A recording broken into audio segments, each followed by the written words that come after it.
네, 안녕하세요. 시와학원에서 통번역 강의하는 강천호 원사입니다. 오늘은 러시아와 그 북한의 밀착 관계에 관해서 한번 음원 들으시면서 정리를 해보도록 하겠습니다. 자료 있는 곳으로 옮겨 보시겠습니다. 자, 푸틴과 그 김정은이 약수를 나누고 있는 모습인데요. 둘 간의 관계가 굉장히 가까워졌죠. 러시아 그 전쟁, 우크라이나 전쟁의 파병을 통해서 어떻게 보면 이제 혈맹으로 변해가고 있다. 이런 얘기까지도 들리고 있는데요. 한반도에 가지는 함의는 상당하다고 할 수 있죠. 정리를 이제 해보시면서 저희 블로그에 방문하시면 사용했던 음원 지문 등 다시 내려받아 이용하실 수 있습니다. 자, 그렇게 해서 이 둘 간의 그 관계에 대해서 이해를 해보자 하는 취지로 보도된 그 기사인데요. 좀 살펴보시죠. 첫 번째 문장 들어보시겠습니다. South Korea's intelligence agency reports that North Korea has sent 1,500 Special Forces troops to Russia to help Russia's war in Ukraine. 네, 한국의 그 대외정보 그 기관이 보고한 바에 따르면 북한이 1,500명 그 규모의 특수부대 그 병력을 그 러시아에 파병해서 러시아가 그 수행하고 있는 우크라이나 그 전쟁에 그 지원을 하고자 한다는 소식입니다. 인텔리전스는 이제 첩보 분야의 정보를 얘기하는 거죠. 이게 이제 그 국어로는 그냥 우리 정보통신할 때, 인포메이션 테크놀로지 할 때 그거하고 어, 부분이 상당히 애매할 때가 있습니다. 그래서 이거는 대외 정보라는 말, 지금 위에 보시는 것처럼 이스라엘 모사드, 우리나라의 국정원 같은 굉장히 유명한 첩보기관이죠. 그래서 이렇게 대외 정보라는 말을 써주시면은 식별이 용이하게 될 수 있습니다. 자, 특수부대와 비슷한 것들 정리해 보시죠. 자, 특공대, 공격이 특화된 건데, 커맨도가 특공대원이죠. 그래서 커맨도 유닛. 자, 그리고 특수전사령부 이번에 우리나라 계엄 때문에도 좀 많이 세간의 관심을 끌었던 스페셜 워페어 커맨, 특수임무대 준말인데요. 특임대, 태스크포스를 씁니다. 그런데 이 태스크포스는 군사가 아닐 때는 추진단, 어, 이 정도 해석을 해주셔야 되는 때가 있다는 거 염두에 꼭 두시고요. 그 다음에 해군 쪽으로 가잖아요. 그게 기동부대가 됩니다. 특이하죠. 일반적으로 기동부대 그러면 maneuver unit 이렇게 쓰는데 해군에서는 그렇게도 쓴다는 거. And North Korea's leader, Kim Jong un, is ratcheting up tensions with South Korea, including blowing up sections of a road that connected the countries. 네, 북한의 그 지도자 김정은은 아, 남한과의 그 긴장 관계를 고조시키고 있는데 그 중에 양국을 한때 이었던 그 도로 일부 구간을 폭파하기도 했습니다.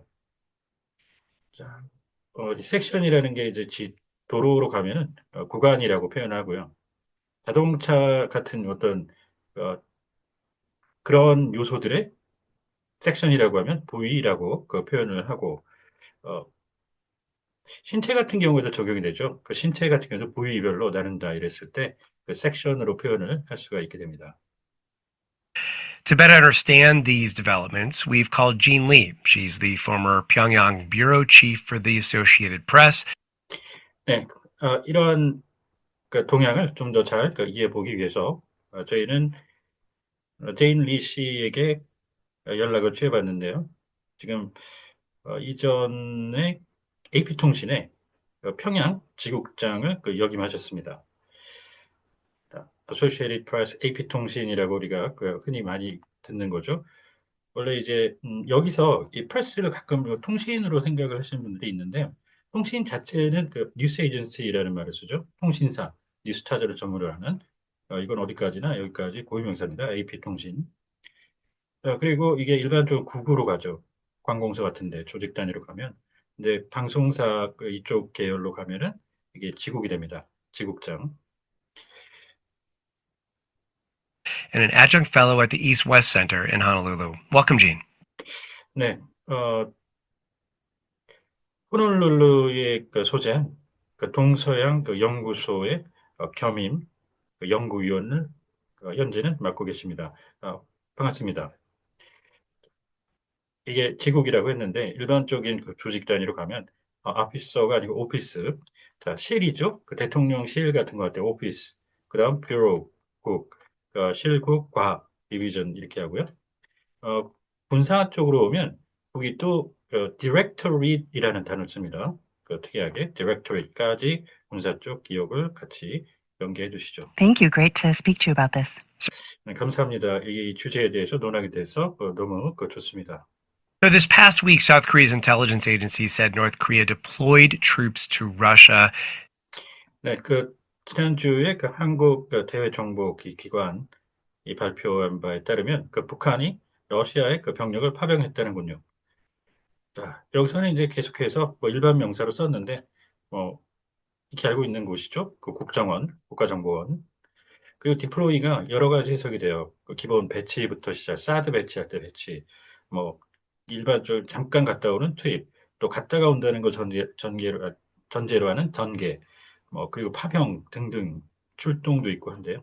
그 맥락에서 연습을 해보셔야 되고, 여기서는 누가 봐도 파병이죠. 전쟁을 위해서 장기간 투입되는. 자, 이 파병을 얘기할 때 이렇게 묘사를 합니다. 미군은 deploy downrange 총구를 관역을 향해 쏜다는 말인데 그건 전쟁터로 총 들고 나간다는 묘사로 보시면 되겠습니다. 그리고 명사로는 overseas tour 추천드리고요. 파병. Video has been posted online of what appears to be North Korean troops being outfitted with uniforms and equipment in Russia's far east. 네, 온라인에 이제 게재된 동영상을 보면 북한 병력이 군복을 착용을 하고 또 장비를 장착한 채 러시아 극동 지역에 있는 것처럼 보이는 장면이 나왔습니다.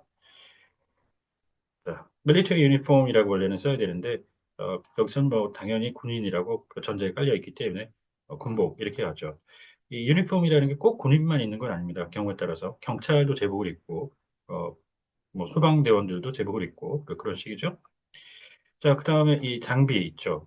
장비가 있고 장구라는 말 구분하셔야 되는데 지금 여기에 보면은 개인 보호 장구류 이렇게 돼 있어요. 장구라는 말은 여기 뭐 자명하죠? 개인들이 착용하고 다니는 겁니다. 그럴 때 장구는 gear, pack, kit 이렇게 해서 그 표현을 꼭 정리를 구분해서 해주셔야 되고요. 자, 극동이 있죠? 서양인의 시각에서 볼 때 방위, 방위적으로 지리적으로 묘사를 한 거죠. 동쪽의 끝에 있다. 그래서 극동. 그리고 우리가 흔히 말하는 이제 중동이 있고요. 유럽인의 시각에서 가까운 곳은 근동 이렇게 들어가죠. Near East. U.S. Secretary of Defense Lloyd Austin says the U.S. cannot confirm this news, but said if true, it would be concerning. 네, 국방장관께서는 이러한 소식의 사실 여부를 확인할 수는 없지만 만약 사실이라면 우려스러울 것이다라고 했는데요. Gene, you covered this region for years. How do you see all of this? 네, 이 수년에 걸쳐 이 지역 취재를 해오셨는데 어떻게 보고 보십니까? 이 모든 상황을. We're still waiting for confirmation, but I did take a look at that video. It does look and sound like North Korean soldiers. 네, 아직까지 사실 확인을 기다리고 있습니다만 제가 분명히 이 해당 동영상을 살펴본 바 분명히 북한군 장병들 것 같은 소리가 들렸습니다. Raises the specter of another country being drawn into this conflict. 그렇게 해서 또 다른 한 국가가 이 전쟁에 휘말려 드는 망령을 불러일으키고 있습니다. 컨플릭트는 뭐 갈등, 고부간의 갈등 같은 거 이렇게 강도가 제일 낮은 거 시작해서 반목, 서로 미워하고 시기하고 질투하고 반목, 그다음에 뭐 충돌, 뭐 분쟁, 그다음에 심지어 여기서 말하는 건 디스컨플릭트라고 해서 이 전쟁을 얘기하는 거죠. 한국 6.25 동란 얘기할 때도 그때 코리안 컨플릭트 이렇게 묘사를 많이 합니다. 미국 사람들이. So from the perspective of the war in Ukraine, it certainly, if confirmed, raises this possibility of this conflict broadening.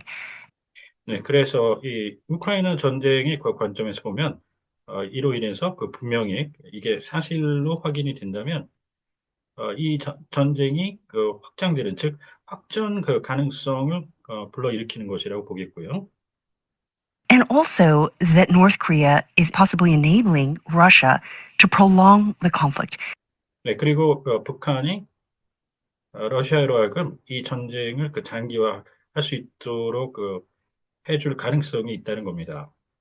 So this is just the latest of the contributions that we believe North Korea has been providing.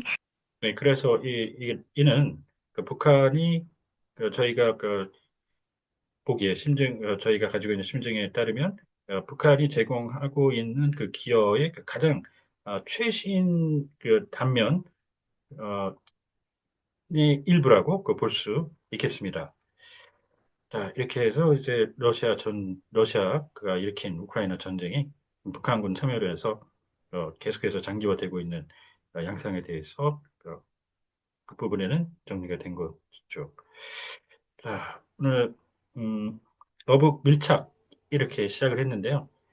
처음에 그 서두에서 밀착이라는 걸 아주 가까운 관계를 뜻하죠. 그래서 쉽게는 getting closer 이렇게 이제 표현할 수가 있고 아주 친밀하게 이 밀착을 한다는 의미에서 affinity라는 말을 또 써주시면 좋습니다. 자, 밀착, affinity까지 정리를 같이 해두시면 좋겠습니다. 자, 오늘은 러시아, 러북 간의 그 밀착 소식 정리해 봤는데 혹시 궁금한 점 있으면 언제든 연락 주십시오. 감사합니다.